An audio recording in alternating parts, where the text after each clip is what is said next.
사도신경으로 우리의 신앙을 고백하며 7월 2일 화요일 아브라함 기도회 시작하도록 하겠습니다. 나는 전능하신 아버지 하나님 천지의 창조주를 믿습니다. 나는 그의 유일하신 아들 우리 주 예수 그리스도를 믿습니다. 그는 성령으로 잉태되어 동정녀 마리아에게서 나시고 본디오 빌라도에게 고난을 받아 십자가에 못 박혀 죽으시고 장사된 지 사흘 만에 죽은 자 가운데서 다시 살아나셨으며 하늘에 오르시어 전능하신 아버지 하나님 우편에 앉아 계시다가 거기로부터 살아있는 자와 죽은 자를 심판하러 오십니다. 나는 성령을 믿으며 거룩한 공교회와 성도의 교제와 죄를 용서받는 것과 몸의 부활과 영생을 믿습니다.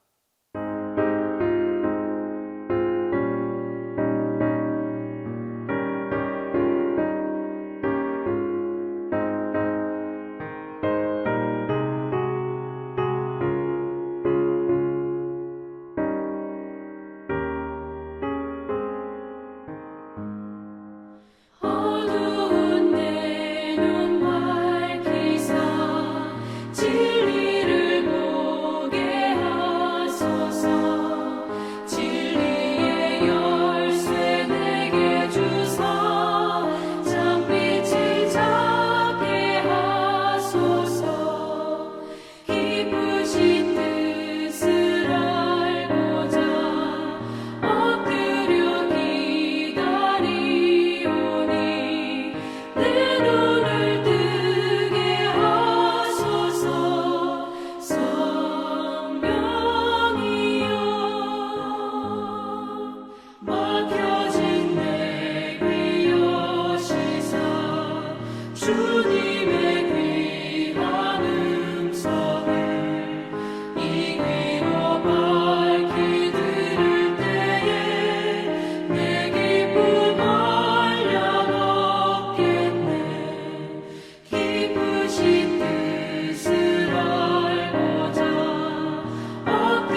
구원하는 사람을 항상 붙드네.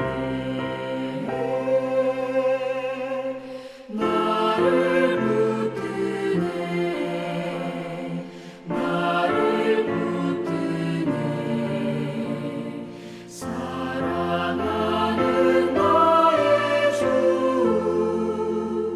나를 붙드네. 나의 영혼 약할 때에 주가 붙드네. 피를 흘려 샀으니 주가 붙드네. 나를 붙드네. 나를 붙드네. 사랑하는 나의 주 나를 붙드네. 기도의 시간에 주신 하나님의 말씀은 창세기 16장 1절에서 6절입니다. 구약성경 창세기 16장 1절에서 6절입니다. 아브라함의 아내 사레는 출산하지 못하였고 그에게 한 여종이 있으니 애굽 사람이요 이름은 하갈이라. 사레가 아브라함에게 이르되 여호와께서 내 출산을 허락하지 아니하셨으니 원하건대 내 여종에게 들어가라. 내가 혹 그로 말미암아 자녀를 얻을까 하노라 하매 아브라함이 사레의 말을 들으니라. 아브라함의 아내 사레가 그 여종 애굽 사람 하갈을 데려다가 그 남편 아브라함에게 첩으로 준 때는 아브라함이 가나안 땅에 거주한 지 10년 후였더라. 아브라함이 하갈과 동침하였더니 하갈이 임신하매 그가 자기의 임신함을 알고 그의 여주인을 멸시한지라. 사레가 아브라함에게 이르되 내가 받는 모욕은 당신이 받아야 옳도다. 내가 나의 여종을 당신의 품에 두었거늘 그가 자기의 임신함을 알고 나를 멸시하니 당신과 나 사이에 여호와께서 판단하시기를 원하노라. 아브라함이 사레에게 이르되 당신의 여종은 당신의 수중에 있으니 당신의 눈에 좋을 대로 그에게 행하라 하매 사레가 하갈을 학대하였더니 하갈이 사레 앞에서 도망하였더라. 오늘은 7월 2일 창세기 16장 1절에서부터 6절에 근거해서 하갈 신앙의 잔꾀 이 제목으로 하나님의 은혜를 함께 하도록 합니다. 아브라함에게 하나님이 자식을 주시겠다라고 말씀하시고 나서 사라에게는 아직까지 아기를 갖지 못했습니다. 그래서 아브라함의 아내였던 사레는 출산하지 못하자 이제 그 아브라함에게 또 사라에게 있는 한 여종이 있었는데 애굽 사람이었고 이름은 하갈이었습니다. 이 하갈을 아브라함에게 드디어 사레가 줍니다. 이와 같은 풍습은 오늘 우리나라에서는 참 보기 어려운 풍습이고 고대 메소포타미아에 이 마리에 이것이 주로 많이 나타나는데 어떤 일이었느냐? 이 불임은 오늘날의 문제만은 아닙니다. 예적부터 있어 왔었던 아주 인간이 갖고 있는 근본적인 문제 가운데 하나입니다. 오늘날은 하나님의 은총과 또 의술의 그 여러 가지 도움을 얻어서 이 문제들을 많이 해결해 가고 있지만 옛적에는 해결할 수 있는 방법이 없었습니다. 그래서 아이는 여성에게서 태어나기 때문에 여성에게 그 책임을 묻곤 하였던 것이죠. 그리하여서 이 오늘 성경에도 보면 아브라함에게 사레가 그의 여종을 줍니다. 이 또한 마리문서와 누지문서에 나타나는 고대 근동의 풍습 가운데 하나입니다. 여주인이 자기 여종을 남편에게 주어서 자식을 낳게 하고 그 자식을 자기 자식으로 키워가는 것입니다. 이는 여종이 비록 그 자식을 낳았지만은 그 자식이 여종의 자식이 아니라 주인의 자식이었기 때문입니다. 당시 풍습과 관습과 법이 모두 이것을 그렇게 이루고 있었기 때문입니다. 사라는 마침내 하가를 남편에게 줍니다. 그리고 그로 말미암아 자식을 얻으려고 합니다. 근데 하갈은 오늘 성경에서 말하기를 이는 애굽 사람이라라고 말하고 있고 또 이름은 하갈이라 이렇게 말하고 있습니다. 여기 성경 안에서 여러분 애굽 사람이 이 히브리 사람 아브라함에게 와서 종이 되었다라고 하는 것은 아주 특별하고도 특별한 일입니다. 왜냐하면 당시에 애굽이라고 하는 것은 어마어마한 문명을 유지하는 선진국이었고 그 선진국과 비교해서 가나안이라고 하는 것은 아직 문명의 후발지대로 별 볼 일 없는 곳이었습니다. 그런데 그 선진국의 사람 하갈이라고 하는 그 사람이 어찌 되었느냐? 그 종이 되었다라고 이렇게 표현하고 있습니다. 하갈은 우리는 이 아브라함 이야기에서 그저 고유명사로 생각합니다. 그 뜻은 하갈 그렇게 생각하지만 하갈이라고 하는 말은 이 히브리어의 그 어근을 추적해서 들어가 보면 외국인이라는 말입니다. 외국인 그러니까 그 하갈이라는 게 고유명사가 아니라 외국 여자라는 그런 의미입니다. 그 외국 여자 가운데 어느 나라 여자였느냐? 바로 애굽 사람이었다는 것입니다. 그래서 그 여종이라고 하는 히브리어를 이렇게 공부해 보면 이 히브리어는 그 종이라는 뜻도 있습니다. 근데 그 가운데 하나는 또 어떤 뜻이 있느냐 하면 concubine이라고 하는 뜻이 있습니다. concubine이라고 하는 의미는 우리 이 소위 동북아 지역은 처첩의 개념이 너무 분명하기 때문에 처와 첩은 같은 공간에 살지만 지위가 너무도 다른 것이죠. 그 비교할 수가 없습니다. 그런데 이 소위 고대 근동과 지금 중동에 있는 그 사람들의 문화를 이렇게 살펴보면 이들에게는 그 처첩의 개념이 거의 없습니다. 그래서 어떤 개념이 있느냐? 부인이 있습니다. 그 부인이 있는 거고요. 그 부인 가운데에서 조금 역할을 많이 하는 부인도 있는 거고 또 그렇지 않은 부인도 있고 그렇습니다. 그래서 우리는 그 아랍 사람들이 1부인, 2부인, 3부인, 4부인 하면 1부인이 제일 힘이 있고 4부인은 제일 힘이 없다 이렇게 생각을 하는데 꼭 그렇지 않습니다. 1부인과 4부인의 나이가 차이 날 수 있습니다. 그리고 모든 것이 다를 수 있습니다. 그러나 그들은 평등합니다. 제가 예전 시리아에 다녀왔었을 때 그 시리아에서 그 같이 그 여행을 하던 가이드가 있었는데 그 가이드는 부인이 셋이었습니다.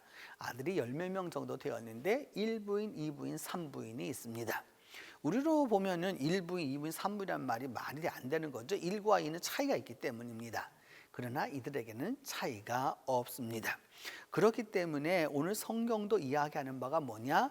사라가 하갈을 통해서 아들을 얻겠다라고 하는 것은 여종을 통해서 내 자식을 얻지라고 하는 말이 아닙니다. 무슨 뜻이냐 하면은 서로 간에 이런 여러 가지 것들이 있고 특별히 하갈이라고 하는 여성은 애굽 사람 선진국 여성이라는 말입니다. 그 외국인 여성에게서 무엇을 얻겠다라는 뜻이냐면 아들을 얻겠다라고 하는 의미입니다. 그리하여서 드디어 이제 아브라함이 하갈을 취하게 됩니다. 오늘 3절 본문은 말하기를 아내 사레가 그 여종 애굽 사람 하갈을 데려다가 아브라함에게 첩으로 준 때는 이렇게 우리 번역을 할 때 이런 식으로 번역을 하고 있는데 여기에 첩이라는 단어와 여종이라는 단어는 동일한 단어입니다.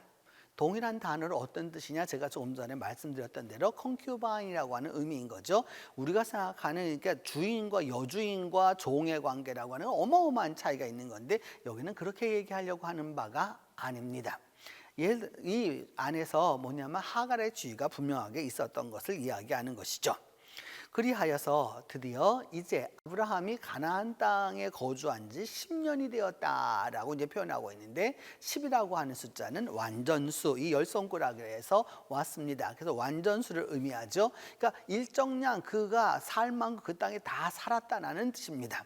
하나님이 말씀하시고자 하셨던 하늘의 별과 같이 자손을 주겠다라고 하는 그 약속이 이제 어느 정도 이루어져야 할 시기가 다 되었는데 아직까지 이루어지지 않았다라고 이제 이야기하는 것이죠. 그래서 그 10년이 되자 이제 드디어 그 사라가 드디어 하가를 통해서 아들을 얻기를 원했던 것입니다. 이제 그와 같은 모습 우리가 보면서 우리가 기억해 두어야 할 것은 이 10년 후였었을 때 10이라고 하는 숫자를 우리가 좀 살펴볼 필요가 있는데 10이라고 하는 숫자는 바로 이런 의미입니다.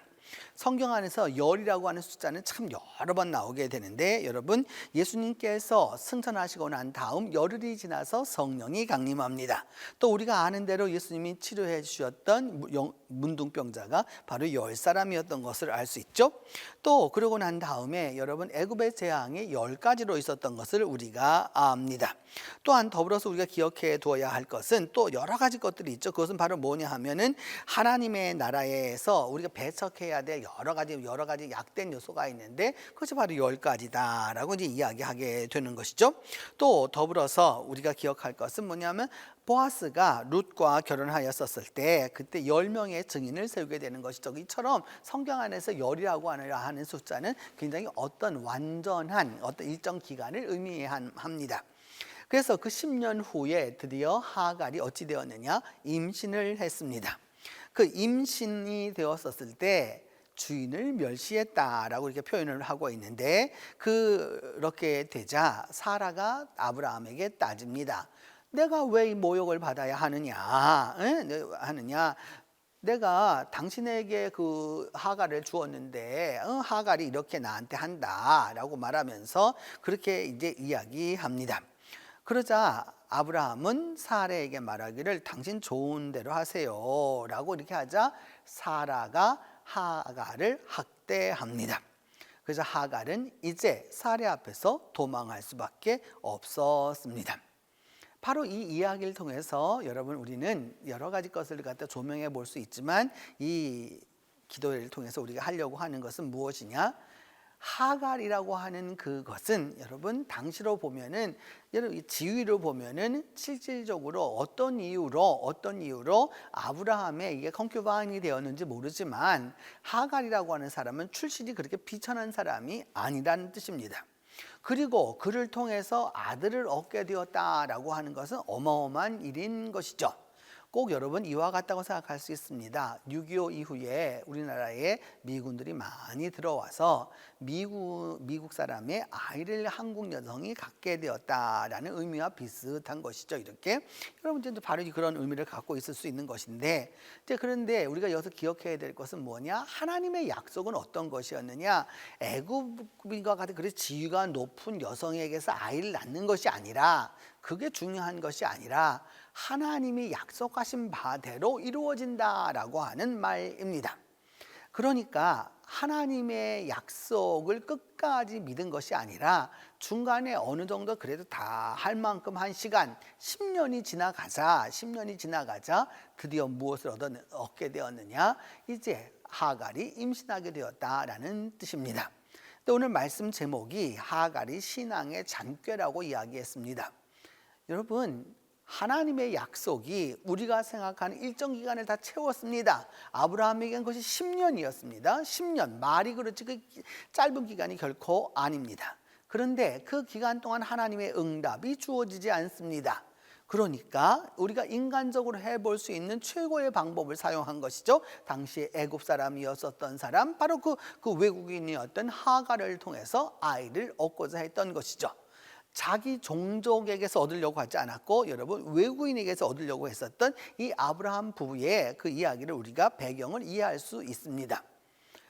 그래서 그 하갈을 그렇게 취하였고 근데 하갈을 데려다 준 사람은 바로 사레였는데 사레 자신이 그 꼴을 못 보는 겁니다. 본인이 원했습니다. 그래서 본인이 아브라함에게 데려다 주었습니다. 그러자 막상 아이를 갖게 되자 그것을 시기한 사람은 사레였습니다. 인간의 본성이라고 할 수 있겠죠. 또 인간의 죄성이고 또 인간의 잔꾀라고 할 수 있습니다.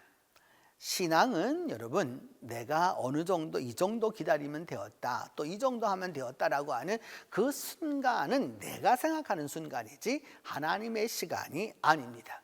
하나님의 시간이 차야 하나님의 약속이 이루어지기 때문입니다. 믿음 안에서 여러분, 우리 모두에게 하나님의 약속이 더디게 느껴질 수 있습니다. 더딜 수 있습니다. 그런데 그 더딜지라도 하나님의 약속을 끝까지 신뢰하라 라고 하는 것이 성경이 말하는 바입니다. 오늘 아브라함처럼 믿음의 잔꾀를 쓸 것이 아니라, 사례처럼 믿음의 잔꾀를 부릴 것이 아니라 끝까지 인내하고 참아 하나님의 역사를 이루는 오늘 하루가 되기를 바랍니다. 기도합니다. 첫 번째는 하나님의 약속이 길어질 때 인내하게 해달라고 기도합니다. 우리 생각에는 지금쯤이면 되어야 하고 지금쯤이면 이루어져야 한다라고 했었을 때가 바로 하나님 앞에 인내할 때라고 하는 사실을 깨닫고 인내할 수 있도록 위하여서 기도합니다. 두 번째는 오늘 본문에 하갈은 사레의 손에서 도망합니다. 왜냐하면 그것이 학대가 심하였기 때문입니다. 여러분, 오늘도 소외당하고 학대받고 어려움을 당하는 여성들이 여러 명 있습니다. 그 여성들을 우리가 돌아볼 수 있도록 위하여서 기도합니다. 세 번째는 동신교회 교우들 가운데에서 영적으로 육적으로 아파하는 분들, 환자분들이 있습니다. 이 환자분들이 주님 안에서 회복할 수 있도록 주께서 함께 해달라고 같이 기도합니다. 기도하겠습니다. 하나님 아버지, 우리가 하나님의 약속을 기다리고 하나님의 축복을 기다리고 하나님의 약속 가운데 나아갑니다. 그렇지만은 때때로 하나님의 약속이 인간적으로 볼 때는 길어질 때가 있고, 또한 그것이 내가 기대하는 순간이 아닐 때가 있는데, 하나님의 약속이 길어질 때, 하나님의 약속이 더뎌진다고 느껴질 때 우리 모두가 참고 인내해서 끝까지 나아가 성공하도록 하나님이 도와주시옵소서. 그리함으로 말미암아 믿음 안에서 승리하는 삶을 살도록 도와주시고 우리 모두가 하나님의 은혜를 얻도록 함께하여 주옵소서. 하갈과 같이 이 세상에서 오늘도 소외당한 여인들이 있습니다. 하나님, 이 소외당한 이들을 우리가 돌볼 수 있는 눈을 허락하여 주시고 이 눈을 가지고 하나님 안에서 올바로 나아가도록 주께서 은총 베풀어 주시옵소서. 우리 동신교회 교우들 가운데서 환자들을 위하여 기도합니다. 마음이 아픈 사람들, 몸이 아픈 사람들, 정수리에서부터 발끝까지 주님께서 정결함을 입혀주시고 믿음 안에서 승리함을 얻을 수 있도록 주께서 함께하여 주시옵소서. 그리하여서 주님, 이 여름에는 주 안에서 우리 모든 성도들이 강건하게 되어서 주님을 기뻐 뛰며 찬송하도록 하나님이 함께하여 주시옵소서. 약속의 하나님, 우리가 살아가는 동안에 하나님의 약속이 좀 길다고 느껴지고 또 오랜다고 느껴질 때가 있습니다. 하나님, 이제 기도하고 원하오니 주께서 은혜를 베풀어 주셔서 우리에게 인내의 은사를 더하여 주시옵소서. 오늘도 하갈과 같이 이용당하고 소외당하는 여인들이 있습니다. 하나님, 이들을 돌볼 수 있는 우리에게 용기를 더하여 주시고 믿음 안에서 승리함을 얻을 수 있도록 주께서 함께하여 주옵소서. 오늘도 아파하고 있는 우리 동신의 가족들을 위하여 기도합니다. 하나님, 은혜의 은혜를 베풀어 주셔서 우리 성도들이 일어나 걷게 하여 주시고 일어나 앉게 하여 주시고 앉은 자리에서 벌떡 일어나 뛸 수 있도록 하나님이 은혜를 베풀어 주시옵소서. 그리함으로 말미암아 믿음 안에서 승리함을 얻고 나아갈 수 있도록 주께서 다시 한번 은혜의 은혜를 더하여 주시옵소서.